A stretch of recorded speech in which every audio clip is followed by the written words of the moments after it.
नाज़रीन, आपको एक बहुत इंपॉर्टेंट बात ये बतानी है। मरियम नवाज साहिबा ने एक ज़बरदस्त काम ये किया है। मुतालिया पाकिस्तान की जो 10वीं जमात की किताब है, उसमें एक नया बाब शामिल करवा दिया। अब एक नया बाब शामिल करवाने के लिए जाहिर है कि वो किताब उसके दोबारा छपी होगी, पिछली किताबें बेकार चली जाएगी। लाखों बच्चों के पास होती है, बल्कि हमारे यहाँ तो रिवाज ये होता है ना, एक किताब जो है वो 3-3, 4-4 स्टूडेंट्स के पास जाती है। और जब ये किताब में कोई एक चैप्टर नया शामिल कर दिया जाता है तो बेचारे गरीब बच्चों पर ये बहुत गिरां गुजरता है, बहुत गिरां गुजरता है। उन्होंने ये चैप्टर क्यों शामिल करवाया है? सिर्फ अपनी तस्वीर के लिए, सिर्फ अपने नाम के लिए। उन्होंने बैलेंस करने के लिए उन्होंने लिखा है कि जी पाकिस्तान की तरक्की में खवातीन का किरदार। माशाअल्लाह, न सिर्फ ये कि अपनी तस्वीर और नाम शामिल करवाया है, बल्कि अपनी मरहूमा वालदा का भी शामिल करवा दिया, कलसूम नवाज साहिबा का। और बैलेंस कैसे किया है कि साथ नुसरत भुट्टो को भी ठोक दिया और साथ 3-4 असली नाम भी ठोक दिए।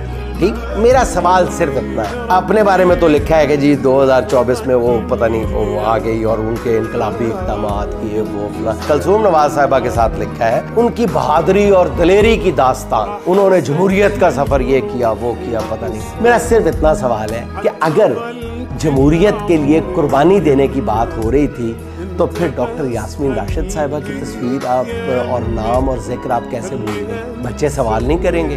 10वीं जमात का बच्चा तो बहुत अक्ल और शऊर रखता है। यहाँ तो 5वीं जमात का बच्चा आपसे सवाल कर रहा है कि आपने इलेक्शन चोरी कर लिया।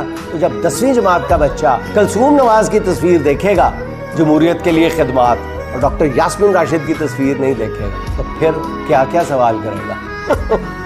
कैसे हमें बंधे हुए हैं, कैसे कौम को मारने की कोशिश की जा रही है, कौम के ज़मीर को तबाह करने की कोशिश की जा रही है।